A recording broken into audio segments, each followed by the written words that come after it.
अहंकार के कारण शिव पंचायत में नहीं बैठे।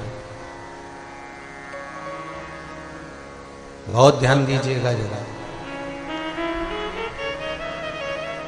ब्रह्मा जी अहंकार के कारण शिव पंचायत में नहीं बैठे। अगर ब्रह्मदेव का अहंकार चले गया होता तो ये पक्का है कि ब्रह्मा भी शिव पंचायत में विराजमान होते।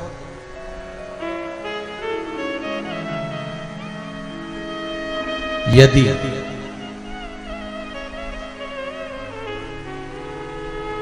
आपका अहंकार अगर थोड़ा सा प्रकट हो गया तो भगवान फिर दर्शन नहीं देता, भगवान फिर कोई कार्य नहीं करता।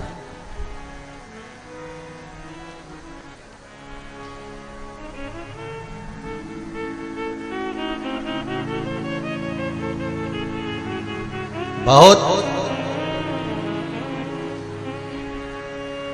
अगर अभिमान थोड़ा सा भी ऊंचा हो गया, अहंकार अगर थोड़ा सा भी बढ़ गया तो आपका करा गया सारा दान पुण्य संकीर्तन भजन कीर्तन स्मरण ये सब बेकार है। इसका कोई मोल तत्व नहीं है।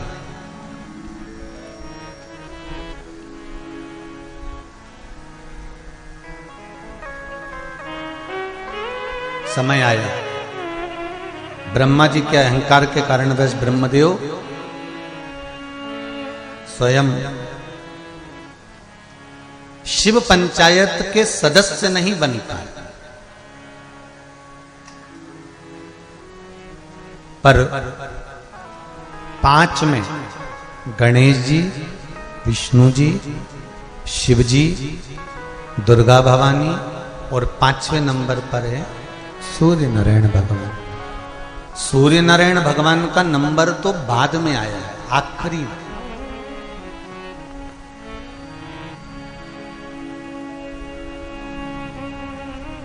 पंच तत्वों में आकाश तत्व, सूर्य नारायण भगवान का नंबर तो बाद में आया, आखिरी में।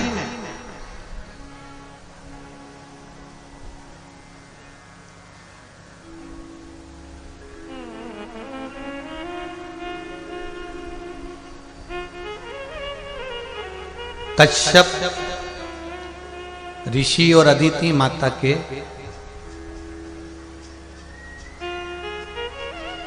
संतान हुई। 12 पुत्र जन्मे थे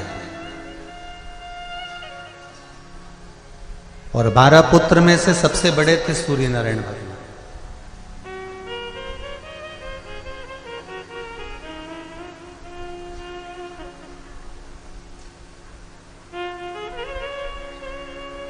अदिति के पुत्र थे इसलिए आदित्य देव भी कहलाए। क्या कहते थे इनको? आदित्य। उदित, आदित्य, भास्कर,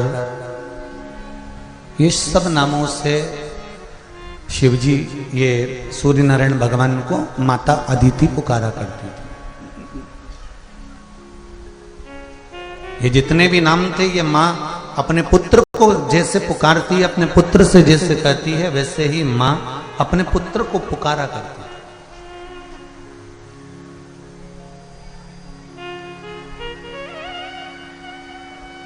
सूर्य नारायण भगवान जब 8 वर्ष की आयु में आए थे तब माता अदिति ने सूर्य नारायण भगवान को भगवान शंकर के जल चढ़ने का और जो जल नीचे गिरता है उस जल की परिभाषा माता अदिति ने सूर्य देवता को समझाई थी। कितने वर्ष की आयु में? जरा जम के बोलो। 8 वर्ष की आयु। जैसे माता अदिति ने अपने पुत्र को 8 वर्ष की आयु में ये समझा दिया था कि शिव की आराधना कैसे करना चाहिए, जल कैसे चढ़ना चाहिए, उस जल का क्या महत्व है, उस जल की क्या परिभाषा है, उस जल की मूलता क्या है, उसी तरह आप में भी माता अदिति जैसा ज्ञान होना चाहिए जब हमारा बच्चा धीरे धीरे बढ़ने लगे, स्कूल जाने लगे, पढ़ने लगे, विद्या अध्ययन की ओर आगे बढ़ जाए, तब आप भी उसको थोड़ा थोड़ा हमारे सनातन धर्म की ओर लेकर जाए।